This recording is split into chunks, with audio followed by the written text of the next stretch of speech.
Vamos a buscar en Primera Crónicas, capítulo 28, versículo 10. Primera Crónicas 28, 10. Y si alguien tan amablemente lo puede leer, por favor. ¿Quién le dijo esto a quién?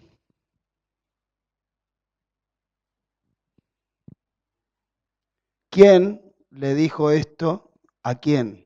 Ustedes se congregan acá, ¿no? Ustedes saben que estamos leyendo los libros históricos y esto ya lo han leído. Se supone, lo habrán leído. Es Primera Crónicas, capítulo 28. ¿Ya descubrieron? Mira que Jehová te ha elegido para que edifiques casa para el santuario.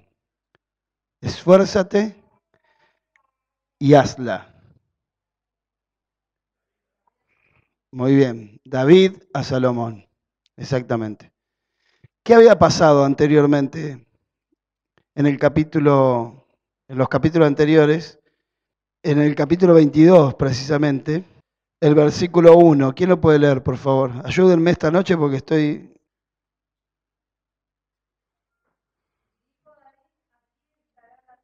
David dijo, aquí estará la casa que le encomendó Dios que la construyera Salomón. ¿Se acuerdan cómo fue la historia, no? David quería hacerle casa a Dios, quería hacerle un templo, pero Dios le dijo que no. ¿Por qué?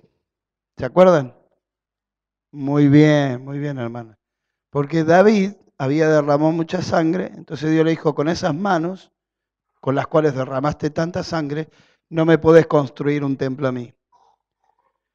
Pero lo va a construir Salomón. O sea, Salomón ya nació con ese propósito. Y David era el que estaba detrás de ese proyecto, un proyecto de Dios, de construirle el templo a él. Y lo primero que hace David es elegir el lugar donde va a ser construido. Y dice ahí el versículo 1, aquí estará la casa de Jehová Dios. ¿Aquí dónde? Si ustedes leen el capítulo anterior, al final, o sea, lo que había pasado era, ¿se acuerdan que David había censado al pueblo y vino de parte de Dios una mortandad a todo el pueblo, empezó a morir? Empezó a morir el pueblo. Y estaba el ángel de Jehová con la espada desenvainada, parado en ese lugar. Fíjense el versículo anterior, en el capítulo 21, versículo 30. ¿Quién lo puede leer?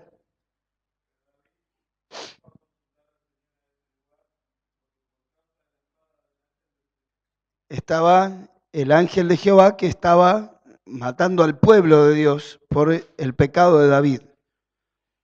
Ahí donde se manifestó Dios trayendo castigo y maldición, trayendo muerte, donde estaba el ángel de Jehová, ahí en ese lugar David decide construir el templo del Señor. Y le dice a Salomón, en el capítulo mismo 22, si leemos, ustedes me ayudan, en el versículo 7, el versículo 6, perdón. Vamos a leerlo, ¿se animan a leerlo todo? Así nos queda más claro.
Amén.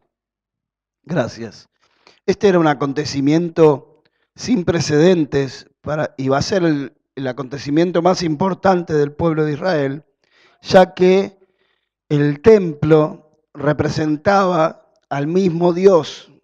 El arca del pacto era la presencia de Dios y el templo era el lugar donde Dios se manifestaba para hablar a su pueblo, para perdonar a su pueblo, para sanar a su pueblo. El templo era lo más importante. Por eso los judíos, cuando habían sido llevados cautivos, ellos oraban en dirección al templo. Ustedes van a ver después, si siguen leyendo, cómo se consagra el templo a Dios y cómo se pide que tus ojos estén abiertos de día y de noche sobre este lugar, que eso lo vamos a ver más adelante, pero en la oración de consagración de ese templo se hace como un pacto con Dios, donde Dios, toda oración que se escuche en ese templo, Dios la va a responder. Y le dice que tus ojos estén abiertos de día y de noche sobre este lugar y tus oídos atentos a nuestras oraciones para que respondas, etcétera, etcétera, etcétera. El templo en la religión judía, en esa época, y va a ser muchos años hacia adelante, el templo era el centro de la actividad religiosa y espiritual del pueblo de Israel. Lamentablemente, yo voy a tratar de hablar corto porque no puedo decir todo lo que quiero decir, pero me gustaría hablar mucho más sobre este tema, pero lamentablemente este concepto de templo se trasladó a la iglesia cristiana que se pasó a llamar la Iglesia Católica Apostólica Romana. Al desprenderse, después de la Reforma, los avivamientos que hubieron, después de Lutero, de Calvino, se empezaron a formar las iglesias evangélicas o protestantes, las diferentes ramas que salieron. Si bien salieron con ideas renovadas, como por ejemplo de que no era necesario hacer sacrificios o no había más que hacer, solamente era por gracia y por fe el perdón. Y porque en esa época vendían, ¿se acuerdan? Las indulgencias o el perdón de los pecados.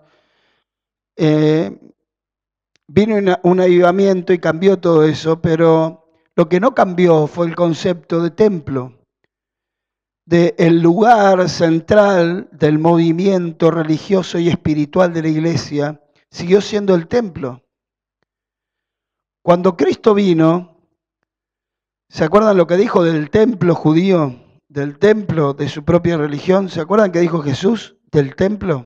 Que lo iban a destruir y Él lo iba a construir de nuevo en 3 días. Y Él dice, ¿cómo puede ser que este tipo diga que lo destruyan y que lo va a construir en 3 días si tardaron 47 años en construir este templo? Ahora, por supuesto, era otro templo, porque hubieron diferentes templos durante la historia de los judíos, hasta que finalmente se quedan sin templo, hasta el día de hoy no tienen templo, y aparecen las sinagogas. Te han escuchado nombrar las sinagogas. La sinagoga viene a reemplazar el lugar de la expresión religiosa y espiritual del pueblo judío. Si bien cesaron los sacrificios, no hay más sacrificios como hacían antes, que mataban animales, todo lo que es la movida espiritual y religiosa pasaba por la sinagoga, cuando no tuvieron más templo. ¿A dónde quiero llegar yo con todo esto? A que si bien nosotros lo venimos repitiendo y lo venimos hablando, si bien tenemos un lugar de reunión, como nos reunimos acá, ustedes fíjense que el centro de fomento no es el templo.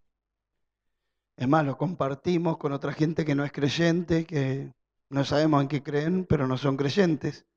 Es más, recién me llamaron para decirme que dónde vamos a meter las tarimas porque no la podemos guardar más ahí donde la guardamos. De paso les comento eso. Pero no hay un lugar. Jesús se lo dijo a la mujer samaritana, ¿se acuerdan? Cuando discutían sobre el tema de dónde adorar a Dios. Los judíos dicen en Jerusalén, ¿por qué? Por el templo. Y los samaritanos dicen en el otro monte. Pero Jesús dice, va a llegar la hora cuando ni aquí ni allá se va a adorar, sino que los verdaderos adoradores adorarán al Padre en espíritu y en verdad. Porque tales adoradores el Padre busca que le adoren.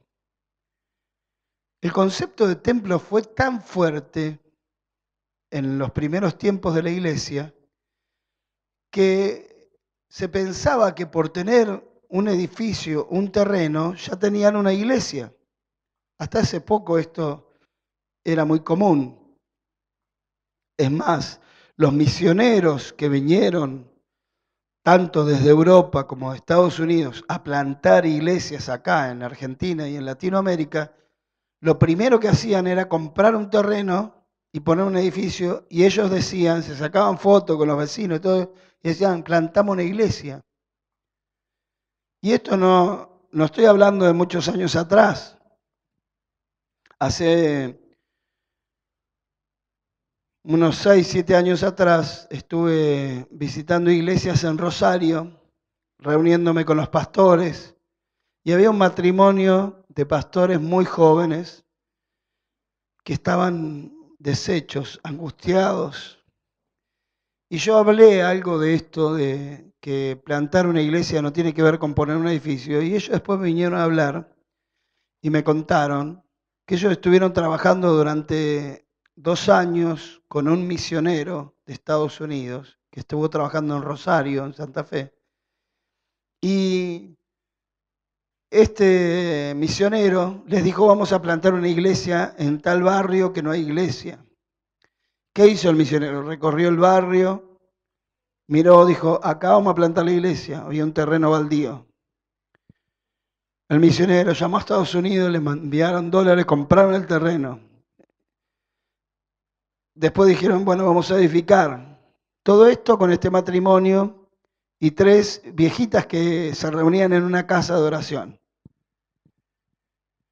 Y plantaron, construyeron un edificio, hermoso el edificio. Todo nuevo, a estrenar. Pasó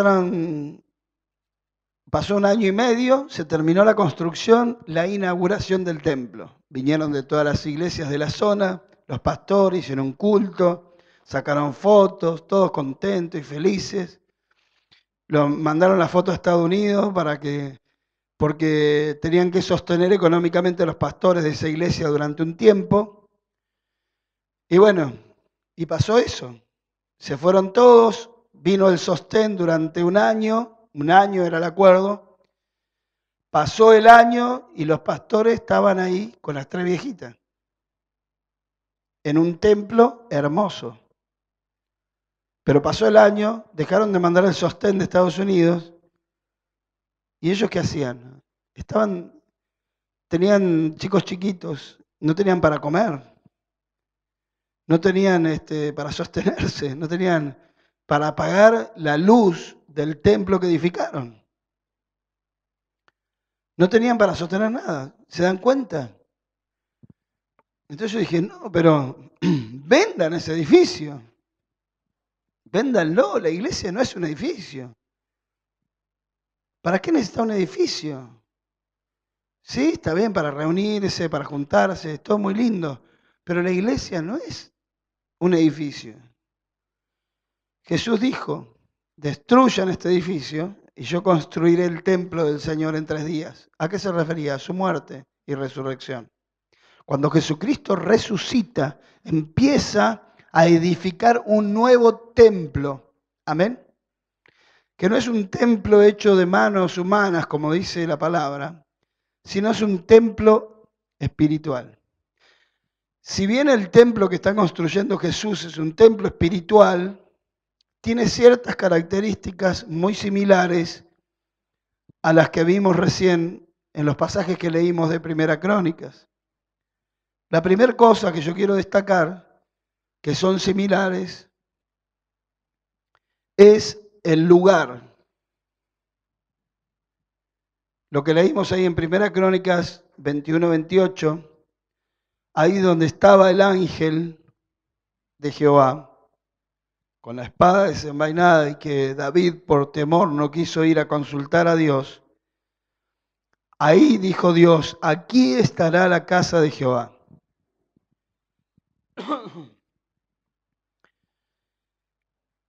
Y ustedes dicen, ¿qué tiene que ver eso con el templo espiritual que está construyendo Jesús? Y Jesús no dijo que había un lugar donde se iba a construir el templo. Pero así hay un momento, un lugar, un tiempo, un espacio donde uno se encuentra con Dios. No puede haber templo. No puede haber templo sin encuentro. No puede haber templo sin manifestación de Dios a tu vida. Un día Dios se manifestó a tu vida, ¿o no? Él se mostró, como se mostró en ese momento a través de su ángel poderoso. Se mostró a través de su ángel con autoridad. Se mostró a través de su ángel que con Él no se juega, que Él es Dios. En un momento vos te encontraste con Dios. No importa el lugar físico, pero ese fue el lugar donde se empezó a construir el templo espiritual en tu vida. A partir de ese momento, de ese encuentro con Dios, algo comenzó. Cuando Jesucristo se manifiesta a los discípulos y les pregunta a Jesús a los discípulos, ¿ustedes quién dicen que soy? ¿Qué dice la gente que soy? Le pregunto, ¿se acuerdan? Algunos dicen que sos Elías, que sos Moisés. ¿Y ustedes?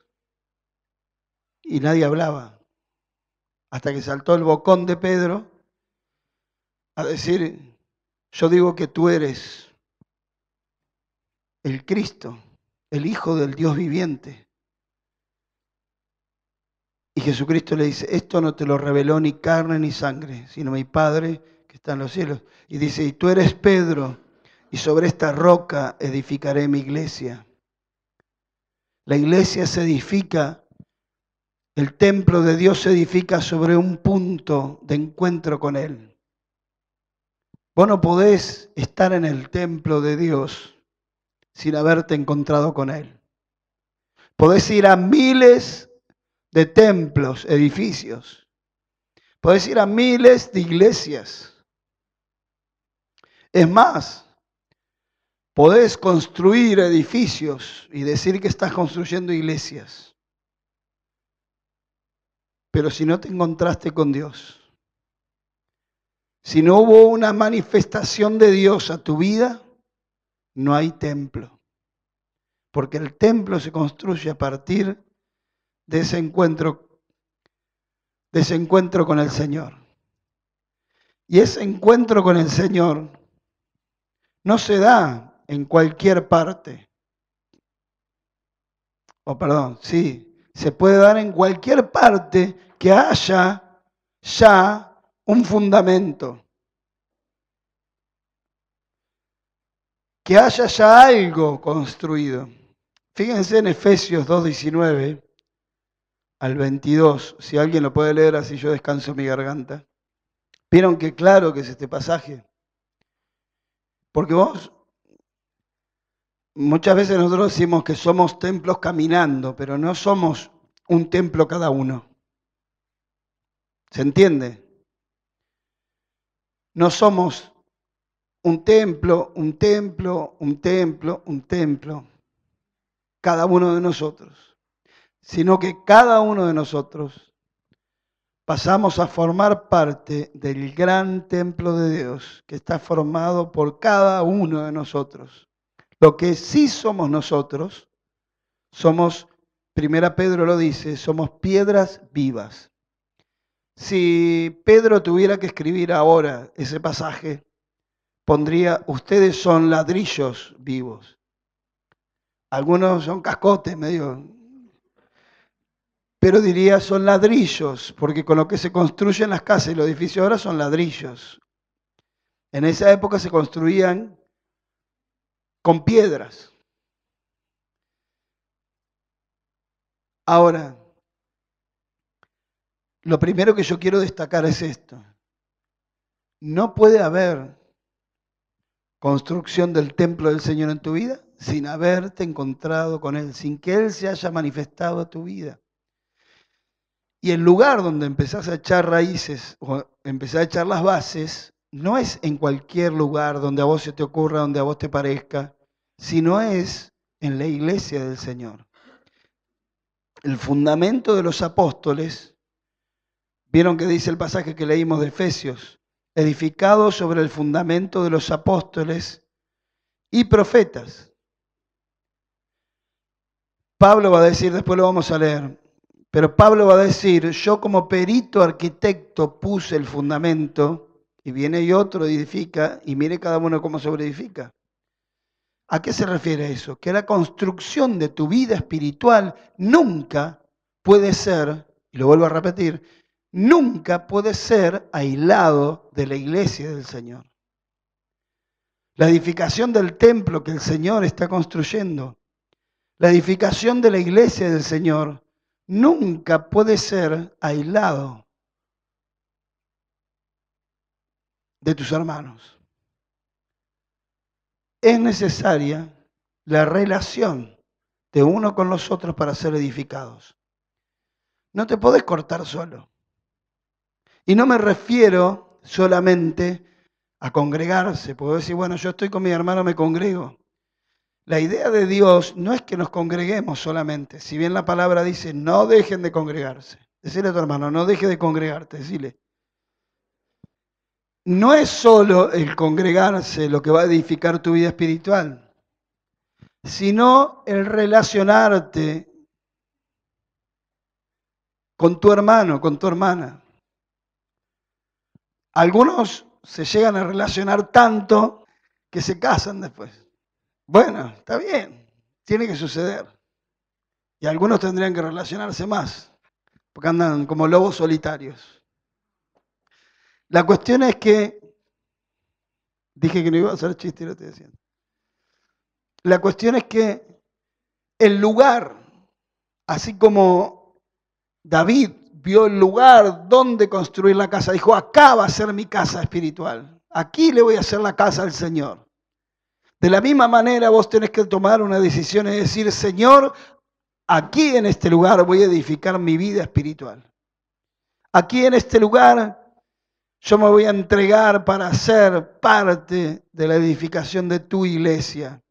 Aquí es donde yo voy a hacer un ladrillo más en la pared. Amén. Es necesario que nos entreguemos en las manos de los peritos, arquitectos que Dios puso en la iglesia. Ahí lo dice bien Efesios, edificados sobre el fundamento de los apóstoles y profetas, siendo la principal piedra del ángulo Jesucristo mismo. Y miren lo que dice el versículo 21. En quien todo el edificio, bien coordinado, va creciendo para ser un templo santo en el Señor. Y fíjense lo que sigue diciendo, versículo 22. En quien vosotros también sois juntamente, digan conmigo juntamente, juntamente edificados para morada de Dios en el Espíritu. Aleluya. Es tremendo esto. Amén. Es tremendo. Porque el templo de Dios no se encuentra en ningún lado. Como lo estaba en el tiempo de Salomón, como lo estuvo después en el tiempo de Herodes, que construyó también un templo. No hay templo, hermanos, y Dios todavía no permitió que los judíos lo volvieran a levantar porque Él no va a vivir más ahí. Él ya tiene donde vivir, Él ya tiene casa, Él ya tiene un lugar donde manifestarse, donde expresarse, donde mostrarse, donde hablar, donde mostrar su voluntad, su propósito y su deseo, y esa es la iglesia del Señor Jesucristo, la cual está formada por cada uno de nosotros. No necesitamos edificio para que Dios esté, porque la Biblia dice, donde hay 2 o 3 reunidos en mi nombre, dijo Jesús, ahí estoy yo. ¿Dónde hay iglesia entonces? ¿Dónde está la iglesia? ¿Dónde está el templo? Cada vez que nos reunimos, hermano, cada vez que te juntás con tu hermano a orar, 2 o 3 y más, ahí está el Señor, ahí está el templo, ahí está la presencia de Dios. Ahí Laura habló de eso el domingo, ¿verdad? La presencia de Dios está donde está su templo santo. Sigue siendo la misma idea. En el Antiguo Testamento se le construía el templo al Señor para que el Señor habitara en ese lugar. Y Él habitó durante mucho tiempo a través del arca, del pacto, del testimonio, donde se manifestaba su presencia. La idea sigue siendo exactamente la misma. Lo que cambió es el edificio. Ya no hay un edificio construido por manos humanas. Ahora hay un edificio santo. Un templo santo que lo está construyendo Jesucristo y tiene sus obreros como los tenía David en el Antiguo Testamento, ¿vieron? Había albañiles, había obreros, había canteros, había gente que hacía artesanías. David los tenía para trabajar, para edificar el templo al Señor. De la misma manera acá hoy hay obreros, hay canteros, hay albañiles, hay artesanos que están dándole forma al templo del Señor, que somos nosotros. Por eso la Biblia dice que tenemos que ministrarnos unos a otros. Que sos albañil, vos venís, revocame un poco porque estoy cayéndome a pedazos. Y algunos necesitan revoque. Ahora, esto no es cualquier cosa. Esto no es cuestión de voluntad. Esto no es cuestión, ¿se entiende?, de buena voluntad de hacer algo bueno. Hay que construir el templo del Señor, vamos a hacer algo bueno. No, esto es cuestión de acoplarnos al plano de Dios. Dios tiene un plano, tiene un diseño. Y eso es lo segundo que les quiero decir. Lo primero es el lugar. El lugar ya lo dijimos. Ahora hablemos del diseño, del plano. Fíjense que hay en 1 Crónicas 28, del versículo 11 al 13, si alguien lo puede leer, por favor, así descanso mi garganta.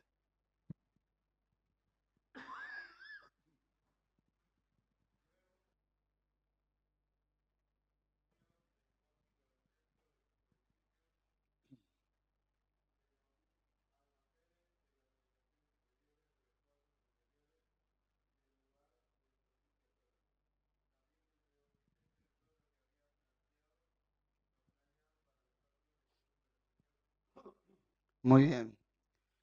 Es tremendo eso que leímos también, ¿o no?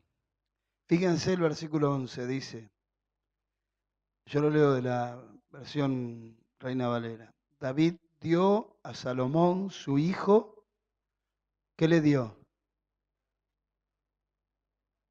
No dijo, como construyo yo, por ejemplo, haceme una pared acá que tengo una ventana acá.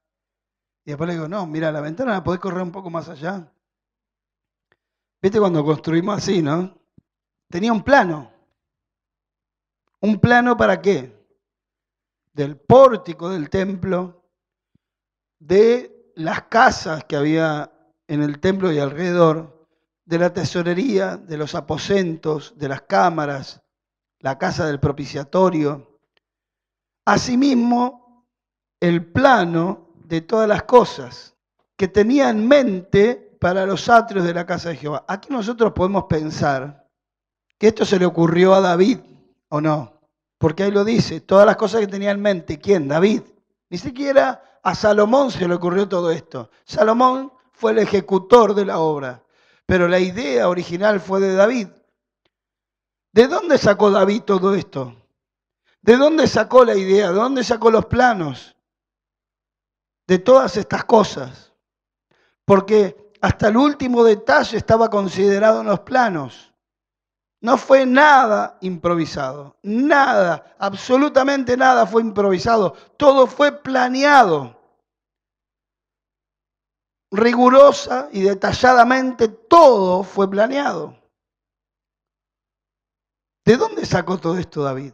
Lo dice el versículo 19 del mismo capítulo 28. ¿Quién lo puede leer, por favor? ¡Wow! Justo lo leíste vos, mira. ¿Quién le dio todo eso? Mira, lo dice. Todas estas cosas, dijo David, me fueron trazadas por la mano de Jehová, que me hizo entender todas las obras. ¿De qué? ¡Wow! Dios soñó con su iglesia, se la imaginó, hizo los planos, la diseñó, hasta en los más últimos detalles, los detalles más ínfimos. Dios los pensó, los dibujó. A mí me encanta esto porque yo soy un arquitecto fracasado. A mí me encanta hacer dibujos de lo que yo veo en mi mente.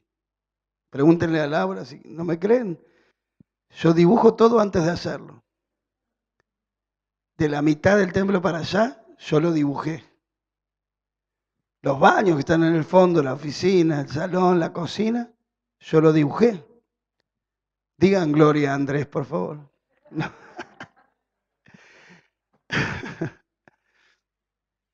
Me identifico con Dios y me encanta esto como imaginarme a Dios diseñando, dibujando. Acá tenemos dibujantes, artistas. ¿Por qué son así ustedes? No es de ustedes, es de Dios. ¿Por qué algunos tienen facilidades para algunas cosas? Que son expertos en eso. Que por ahí otros de nosotros nos esforzamos y por más que nos esforzamos no nos sale. ¿Y por qué tienen eso? ¿Por qué tenemos algo diferente todos nosotros? Porque, ¿saben por qué? Porque somos parte del diseño de Dios para su iglesia. Dios te hizo así y te puso esas cosas que tenés. Aún las cosas malas que viviste, todas las experiencias que tuviste en la vida, es porque Dios te fue diseñando para ser parte de su iglesia. Para que entres justo en el lugar donde Él te quiere poner. Ni más ni menos. Justo. En ese lugar. Todas estas cosas, dijo David, me fueron trazadas por la mano de Jehová. ¡Wow! La mano de Dios te dibujó. La mano de Dios te diseñó para ser como sos. Por eso cada vez que vos renegás de tu familia, cada vez que vos renegás de tu apellido, de tu nombre, cada vez que renegás de cómo estás hecho físicamente, por qué soy petizo, gordo, feo, alto, flaco, ¿por qué Dios me hizo así? Porque Dios es creativo y nos hizo diferente a todos. Fíjense en que aún los gemelos, aunque parecen iguales e idénticos, no lo son, son diferentes. Hay algo que los distingue. ¿Por qué? Porque Dios lo hizo así, porque Dios es creador.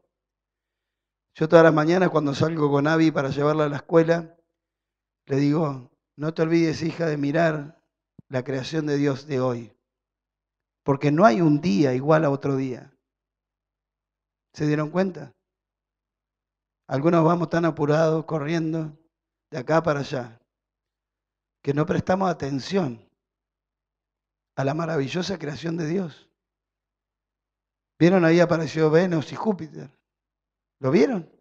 No, porque venía corriendo, venía tarde para la iglesia. ¿Quién era que me dijo eso? Ah, paz. Pero, ¿se dan cuenta? Dios nos hizo diferentes a todos. Y por más que nos identifiquemos con alguien, nunca vamos a ser iguales.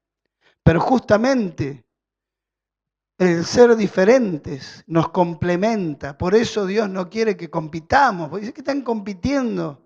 Si yo los hice para que fueran diferentes. Para formar parte de mi iglesia, de mi edificio. Si este se me sale del lugar que yo lo quiero poner, el edificio queda incompleto. Por eso Dios te hizo así. Amén. Da gracias al Señor por cómo el Señor te hizo. Hay una canción que canta en la escuela bíblica, no la voy a cantar porque no puedo. Que a veces se ríe, a veces todos se ríen, en realidad. Porque le da vergüenza que yo cante eso. Que dice, si yo fuera un elefante, le alabaría con mi trompa elegante. Si yo fuera un canguro, le alabaría saltando, te aseguro. Pero así como Dios te hizo a propósito. Dios te diseñó, no fuiste un accidente, no saliste así por lo feo que son tus padres. No sos así por ninguna otra cosa, sino por el diseño de la mano de Dios sobre tu vida. Y no solamente físicamente, sino todo lo que viviste, todo lo que te pasó, todo lo que vos acumulaste como experiencia de vida, conocimiento, dones, capacidades. Todo eso Dios lo dibujó, lo puso ahí.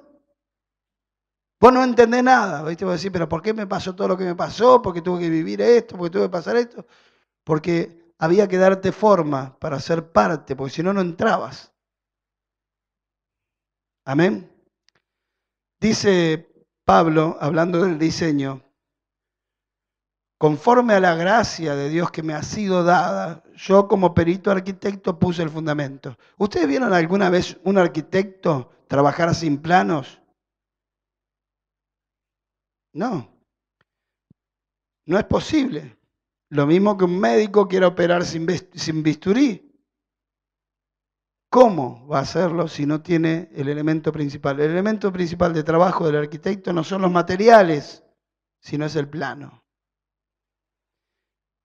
Y Pablo lo dice, conforme a la gracia de Dios que me ha sido dada. ¿Qué le dio Dios a Pablo? ¿Cuál fue esa gracia?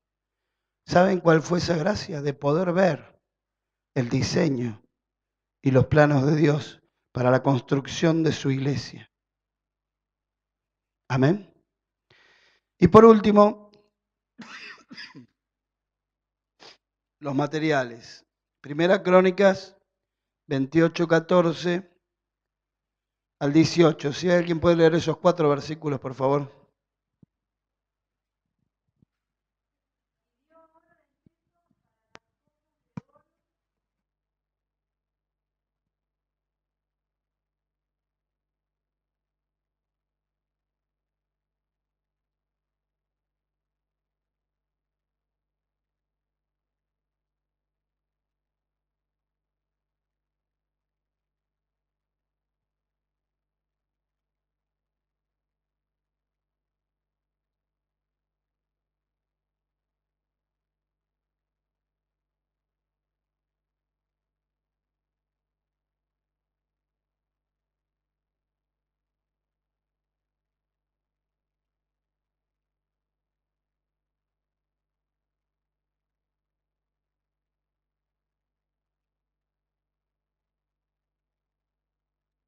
Ahí no nombra las maderas, pero usaban las mejores maderas. Fíjense los materiales, no eran cualquier material. Estaba hablando de oro, de plata, de cosas de mucho valor y preciosas. Y esto es muy parecido a la construcción del templo del Señor en nuestras vidas. Dice 1 Corintios 3:12, perdón. Si sobre este fundamento, que es Cristo, dice Pablo, alguno edificare oro, plata, piedras preciosas, madera, heno, hojarasca, la obra de cada uno se hará manifiesta porque el día la declarará, pues por el fuego será revelada y la obra de cada uno, cual sea, el fuego la probará. Si permaneciere la obra de alguno que sobreedificó, recibirá recompensa. Si la obra de alguno se quemare, él sufrirá pérdida, si bien él mismo será salvo, aunque así como por fuego. ¿Qué es lo que quiere decir aquí? Que Dios no está construyendo su iglesia con basura, con lo que sobra, con lo más barato, con los materiales de mediana calidad. Él está construyendo su iglesia con lo mejor. Como se construyó el templo de Salomón. Se construyó con los mejores materiales, todo bañado en oro y plata. Oro y plata. Y después, ustedes van a ver si leen más adelante que hay piedras preciosas. Lo mismo que dice Pablo cuando habla de la construcción del templo espiritual. Y yo quiero rápidamente, ahora sí, si ustedes me ayudan, no como recién, me ayudan a buscar qué significa el oro, la plata y las piedras preciosas. Primera Pedro 1.7, ¿quién la busca? Rápidamente, vamos, vamos. Primera Pedro, ahí. El Tincho y Jazmín. Proverbios 2.4, otro, vamos, César. Primera Timoteo 2.9. Vamos, Primera Timoteo 2.9. Ahí, Mica. Dice que Salomón construyó y bañó todas las cosas que había construido con oro y plata. ¿Qué significa el oro? Pablo dice, si alguno construye con oro, plata, piedras preciosas, madera, heno, hojarasca, todo va a ser probado por el fuego. ¿Qué es lo que desaparece con el fuego? El oro se puede derretir, pero queda. La plata también, las piedras preciosas también. ¿Qué es lo que desaparece? La madera, el heno, la hojarasca, ¿verdad? Pero ¿qué significa el oro? Yo encontré en la palabra de Dios esto que dice 1 Pedro 1.7 al 9. ¿Quién lo puede leer? Ay, perdón, que lo lea.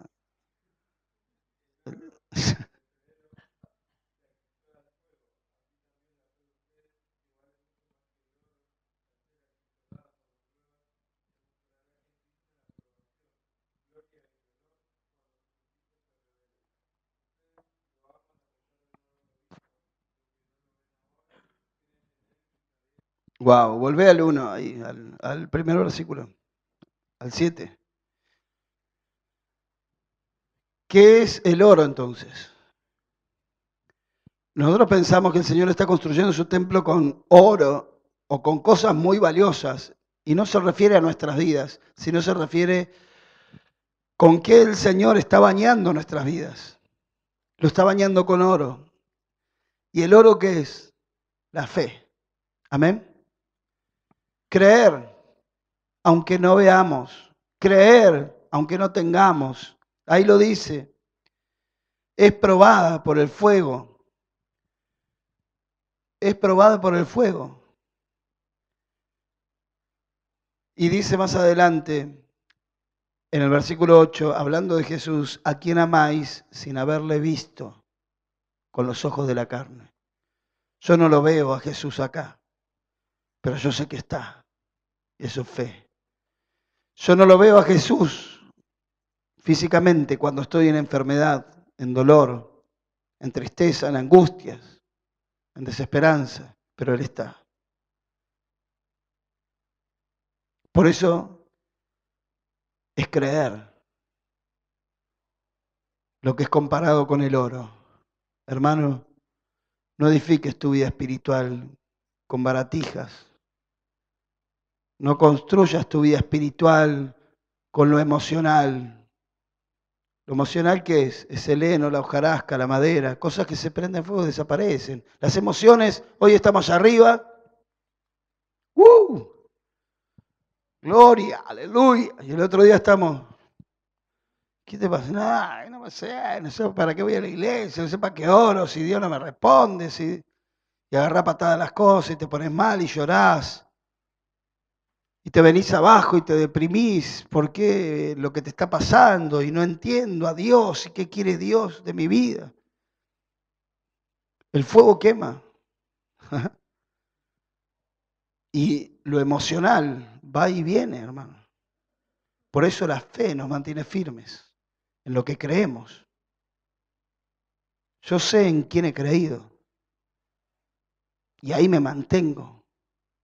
Aunque se venga el mundo abajo, aunque se prenda todo fuego, aunque todo desaparezca, Aunque pasen las peores cosas que nos puedan pasar, yo voy a estar firme. Hay algunos hermanos que son escandalosos, extremistas, más que los de ISIS. Son extremistas, fundamentalistas, pero me encantó una foto que subieron de los 21 cristianos que degollaron en la orilla de una playa. ¿Lo vieron eso? ¿Lo sabían? Los de ISIS degollaron a 21 cristianos y mostraban mientras los llevaban caminando hacia la playa, iban caminando, llevados por un custodio cada uno, armados hasta los dientes. Y mostraban esa foto de estos caminando y mostraban una foto de un montón de jóvenes caminando por las calles con banderas que decían yo amo a Jesús y qué sé yo. Y había una pregunta arriba, ¿viste esa foto que ponen una pregunta arriba? Decía, ¿cuál es la verdadera marcha para Jesús? ¿Viste? Dije yo. Claro, porque es fácil por ahí, en el medio donde nosotros vivimos, manifestar que somos cristianos. Pero en un país hostil, donde ser cristiano significa que te van a matar, es mucho más difícil. Y ahí no te podés guiar por las emociones. Hay hermanos que son emocionales solamente. Para el cómo tenemos muchas iglesias que apuntan a lo emocional nada más, a sentirte bien, a que estés bendecido, a que estés contento, a que estés feliz. Pero la fe no tiene nada que ver con lo emocional. Lo emocional es hojarasca. Estoy hablando sobre lo que estás construyendo. Las emociones las tenemos, pero las emociones no guían mi vida. Yo no tomo decisiones en base a cómo me siento hoy. Yo no tomo decisiones en base al estado emocional en el cual me encuentro. Tomo decisiones según el plano, según el diseño. Digo, acá hay que levantar una pared, acá hay que hacer un pilotín, acá hay que poner una ventana. Hay que empezar a construir el techo. No puedo tomar decisiones en la construcción de mi vida espiritual en base a las emociones, en base a cómo me siento. ¿Amén? El oro es igual a la fe. Nada lo puede contaminar. ¿Amén? Lo segundo, la plata. ¿Qué es la plata? Proverbios 2:4. Ya no me digan una ciudad porque les tiro con algo.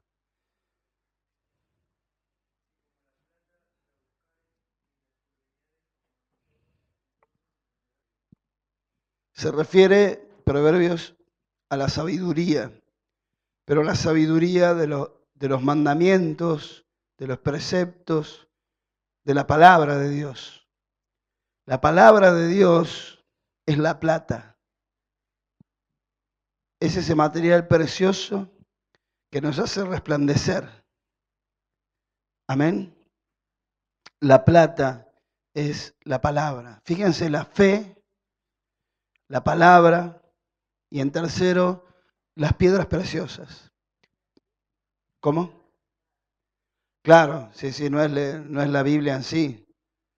No es que esto es la plata, sino que incorporar a mi vida. Por eso dije, como que Dios nos está bañando con estos materiales preciosos, nos está bañando de oro, de fe, nos está llenando de plata, de palabra. Y lo tercero, las piedras preciosas. ¿Qué son las piedras preciosas? 1 Timoteo 2:9.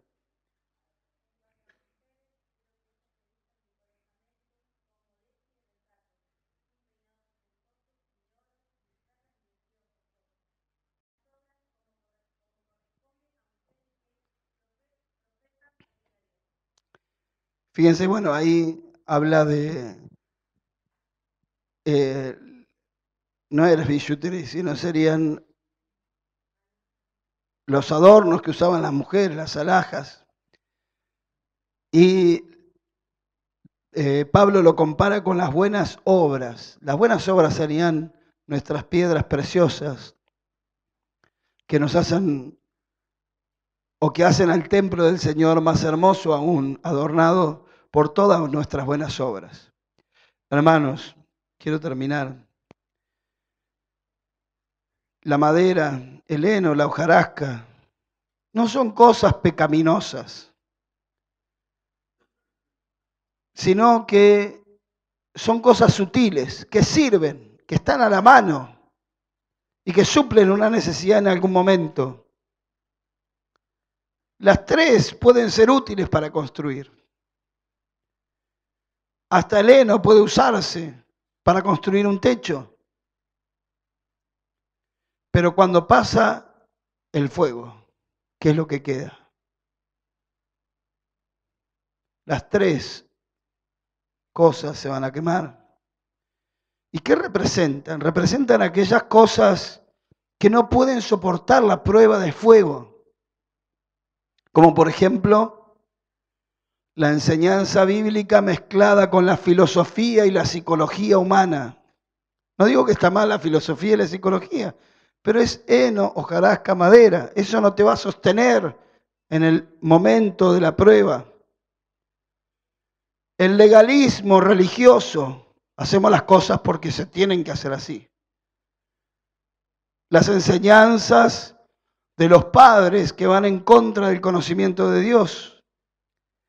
Las experiencias de la vida que nos marcan para bien o para mal, pero que nos marcan, son también heno, hojarasca y madera.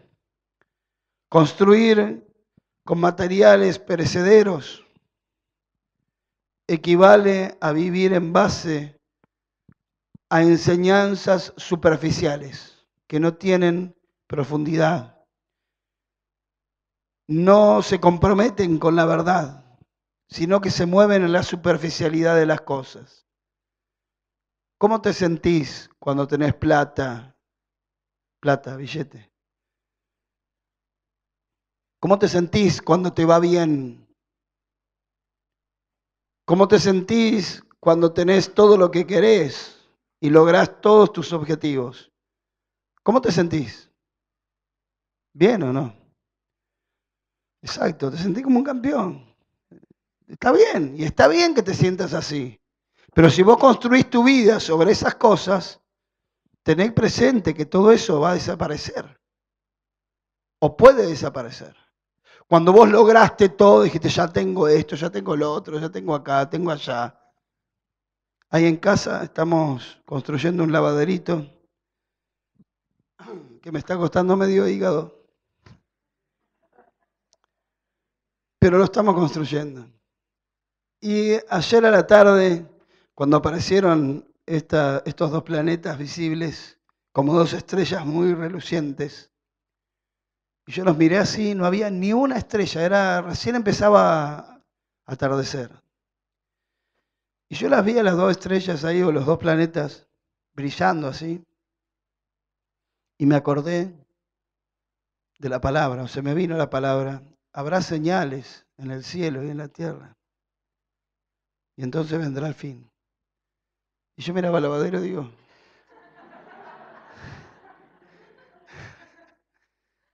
y mire para arriba de vuelta y digo, Señor, deja que lo revoquen aunque sea.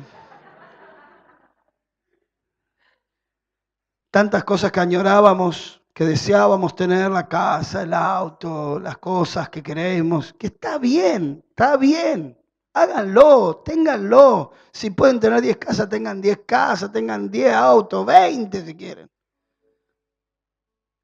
Pero que su fe, su esperanza, su vida espiritual no esté basada en eso. No esté ahí. Yo tengo oro, tengo plata, tengo piedras preciosas que no se ven, que no se cuentan. Me gustó ahí que David dio tanta cantidad de oro que no se podía contar. ¿Vieron qué decía? Incontable. ¿Cuánto oro hay? ¿Qué sé yo? Hay tanto oro no lo podemos contar. Somos ricos.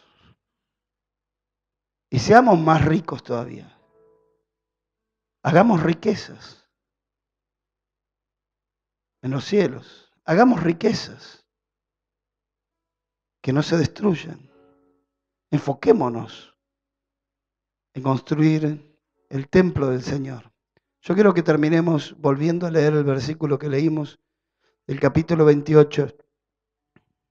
versículo 10. Esto se lo dijo David a Salomón, pero hoy el Señor nos los dice a nosotros, a vos, a mí, a todos. ¿Qué nos dice el Señor? Mira pues.